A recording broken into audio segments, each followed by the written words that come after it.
I was unsure if I should grant him a character study of its own. But since he is Victoria's firstborn child and one of Nolan's longest relationships on the show, Patrick gets a maybe short but hopefully great video. Patrick is some kind of a mystery to me. He does not fit in any overall category. He is no target because he some kind takes himself out. But he is no ally either because he cannot be trusted. At first I thought he would mirror Tyler, but he is far from being that unstable and dangerous. I know he killed people, but he was not acting out in the same explosive way as Tyler. Get it. No! And he was far more reflective on his own actions.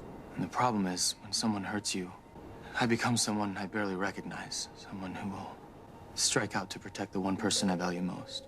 And I know now where that darkness comes from. It comes from my father. But let's dive into his complicated backstory. Unlike all the other characters in Revenge who came in later, his origin and connection to the Graysons is not at all a secret. Though at the end of season 2 he was obviously not casted yet, we did not see him in the finale. Patrick? Hello, Mother. But he is the son Nolan should find for Victoria after Emily brought her first pregnancy into the spotlight. I must admit this plot twist I did not see coming, neither that Victoria was a pregnant teenager nor that she actually bore the child. Even more surprising was that they brought him as adult back, though I know these well-laid soapy patterns. Which is the reason why I despised this storyline in the first place. I mean, as a background story for torturing Victoria, this was great. Victoria, she has another son. I imagine you'll exploit this fresh little morsel with your usual flair. You can't even begin to imagine. But expanding this plot and introducing him as a new character in season 3 was not a good idea. Maybe that is the reason why they decided to get rid of him later. Anyway, they gave him just the most soapiest backstory ever. Being the result of a rape, trying to become an artist and being gay. Patrick is a most true cliches. And I still think Victoria lied to him about the rape. Just to show herself in a better light. Cause like every abandoned child he blames his mother for not being there for him. Considering all the overwhelming feelings and self-hatred this brings upon Patrick's state of mind. And the emotional turmoil he is going through. If she is really lying, Victoria shows again how ruthless she is and how little she cares for other people. Speaking of self-hate, I think his aggressions and the loathing are Patrick's most prominent character traits. Just like Tyler, he is a very troubled man. So I guess Nolan has a type. What is interesting about Justin Hartley, who portrays Patrick Osbourne? He really manages to show under all the temper and outbursts his vulnerable side. He gets not many of these moments. But when they take the time, he shows us that Patrick is actually one of the good guys. He just lost his way. Like Amanda when she was a troubled teenager, Patrick is searching for his place. When he came to the Hamptons, he obviously thought Victoria would give him some answers about his identity. And he surely tried to establish some kind of relationship with his mother. But I guess he soon discovered that Victoria was not the right person for this. We have the problem that we not know how Patrick was before he came to the Hamptons. Okay, we have this little field trip in which Nolan contacts his ex-wife and we get to know he is some kind of shady. And who would believe this? He has money problems and seems to be a bit of a conman.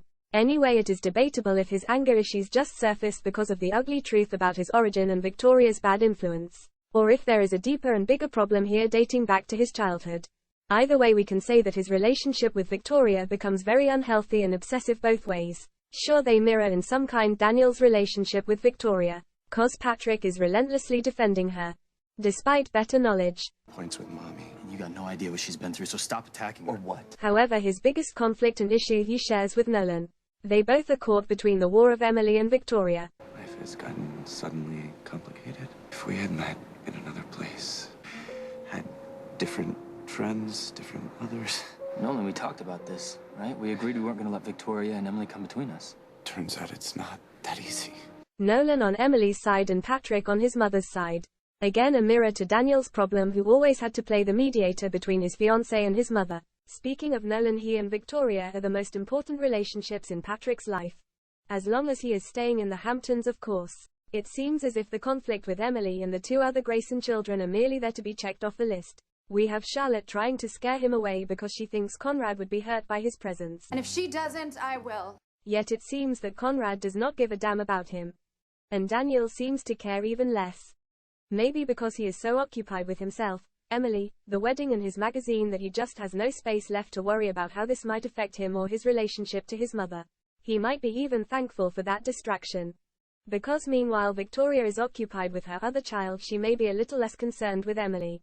I do not know why, but Emily is also strangely unattached to Patrick. When she first gets to know he is in town, she immediately tries to control the situation like always. So far so good, but what is strange that Patrick is the only one who gets away with saying no to her. Maybe she lets it slide out of respect for Nolan. 'Cause he tells her multiple times how much Patrick already means to him. And considering their big fight about Tyler in season 1, she also still might have a bad conscience and therefore is so soft on Patrick. I guess she needs him to stay around out of the same reasons as Daniel. To keep Victoria happy and distracted. So bringing him back for the wedding was a small price to see her plan through. If only Patrick hadn't left, because he reminded her of the pain her absence can cause. So Victoria's attendance, it means that much to you? I just want this day to be perfect, from start to finish. Anyway, Nolan pursues this relationship very fast. After Padma, I thought they might let him stay unattached for a little while. Especially because Emily's revenge agenda begins to take a toll on both of them. And though I hated that storyline with Tyler cause it was a really awful and asymmetric relationship full of gay and toy boy cliches, I like the idea of Nolan and Patrick being some kind like Romeo and Juliet. They mirror Emily's and Daniel's relationship from season 1. When both were in love head over heels and Victoria tried constantly to intervene. Again, Victoria does not approve his son's relationship. Though I cannot see why. Nolan and Patrick agreed to leave both women out of their relationship. I can understand why Emily has a hard time accepting this, 'cause for her it would be crucial and far more dangerous if Nolan spilled any of her secrets. Yet I do not see Nolan bringing her in that kind of danger. He knows he needs to be careful with Patrick. So I guess like Emily does it with Daniel. Nolan is extra careful what he tells Patrick. And by the way, I do not think they talk much about Emily when they are together. Another thing, Emily's infinity box and the meaning of her tattoo is something Victoria and Patrick managed to get without Nolan's help. So I guess Emily is not careful enough herself. He keeps this box locked up behind the painting that he took from you, and it's got this design etched on the side of it, 2 infinity symbols, they're linked together. Was it something like this? It was exactly like that. I was never rooting for Nolan and Patrick, though superficially they seem to be a great match. I mean, Justin Hartley looks gorgeous and I enjoyed those sexy shirtless scenes they gave us. Though Nolan's romantic scenes are not that great. With Tyler we had that awful video footage used for blackmail. And with Padma we had just innocent kisses. And real action between Patrick and Nolan was never shown. Again, I guess we have to thank Disney for this. Talking about a possible future and real strong relationship over years, maybe even marriage and children. I do not see that for both of them. They have chemistry no doubt and there is this undeniable attraction. But both of them have just so much issues. Nolan still is in some ways like a teenager and not at all grown up. Even though the rough stuff he had to cope with in season 2 made him a little wiser and more grown up. Patrick is even more immature and has to deal with his own issues and identity problems before he can manage to be in a proper relationship. His anger issues sure are a problem as well as his dishonesty. Just like Amanda, he learned to bury his feelings and not to talk about problems and what he needs. That makes it hard for a partner to care for him. So for me it was no surprise that this relationship went down like this. I was only surprised by Nolan's genuine goodwill and his heartbreaking admission that he still wants only good for Patrick. Patrick, I wanted good things for you, and call me crazy. I still do. He has really a heart of gold and is far too good for anyone on the show. Besides Jack, maybe. This would have been an interesting pairing. Don't you think? Maybe because he has seen how unhealthy Daniel's and Emily's relationship towards Victoria, and Nolan is the one who sees clearly her bad influence on Patrick. I read about Jimmy's death. I don't know, should we call it a murder? They ruled that an accident. Which is fast becoming a euphemism for Patrick did it. So let me ask you, how many people did you kill before you came to the Hamptons? Because my guess is 0. And in contrast to Emily, who seems to see just another bad Grayson in Patrick. God, you've totally changed. You don't even see it. He acknowledges that it is Victoria's influence who makes that bad person out of Patrick. Since I forgot that you can't do anything that Victoria doesn't sanction. I am not totally convinced that it is all Victoria's fault. 'Cause like Conrad and Daniel, Patrick chooses to help his mother. And of course as an adult man he is responsible for his own actions. I mean, trying to kill Conrad by manipulating his brakes. What was he thinking? What if any of his siblings, Daniel or Charlotte, would have been sitting in his car with Conrad? Or if one of them decided to run a ride? That was just so reckless. And I still cannot believe that Emily did not do anything about this. She was so quick, so tight attached to Father Paul and so devastated as he died. Why did she not retaliate? Especially since Patrick is Victoria's son. She must hate him as much just because there is this connection and he stands on the wrong side.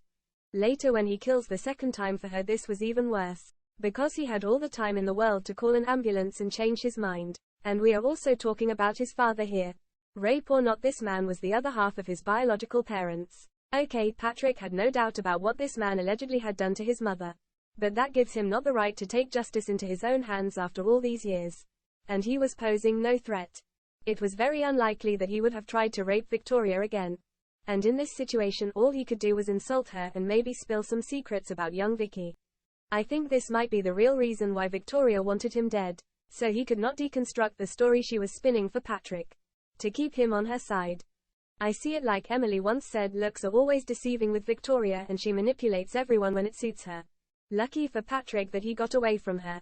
I think that was the best gift Nolan could give him. After that second killing, this was going in anything but the wrong direction, and Patrick would have only ended up like Frank and Lee Moran before.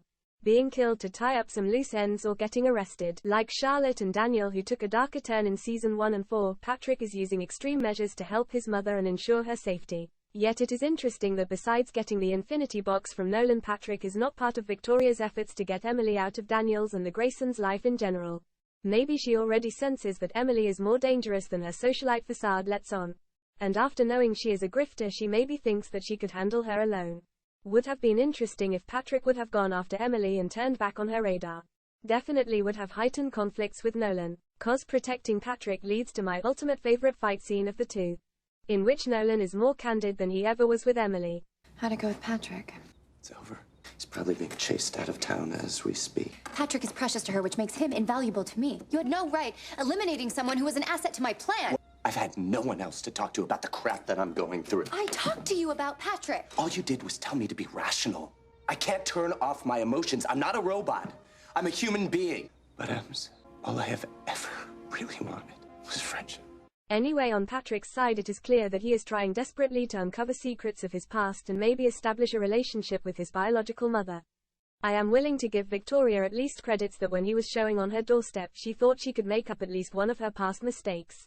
But after being estranged from Daniel yet again because of Emily and having Charlotte despise her again after they got closer before Declan's death, she is just expanding her family wheel. We have seen this before in season 1 and 2. Either Daniel or Charlotte were mad at her. First mostly Charlotte because she was that attached to her dad and Daniel was Victoria's favorite. She is exchanging siblings. Now she does the same with Patrick. Cause when Patrick is away and Daniel is out for Emily's blood after their wedding and his attempt to kill her, she is again there for him. Conveniently, Patrick is gone during Daniel's and Emily's war so Victoria can concentrate on Emily. So for me, all her caring about Patrick seems merely an act. A good one, no doubt, and maybe Victoria believes it herself. But it is true what Daniel tells her in season 4. This is what you do. This is exactly what I'm talking about. There's always an explanation for how and why you love, because you're terrified to be alone. She is afraid of being alone and tries to bind people to her with her lies. I must admit, for Patrick this ends both good and bad if you think about her other children. Patrick might have some traumata left, but he also got away with murder. And unlike Daniel, who really dies as a casualty in Emily's and Victoria's war, he gets some kind of an out-of-jail card and can leave the Hamptons in one piece. He has Nolan to thank for that.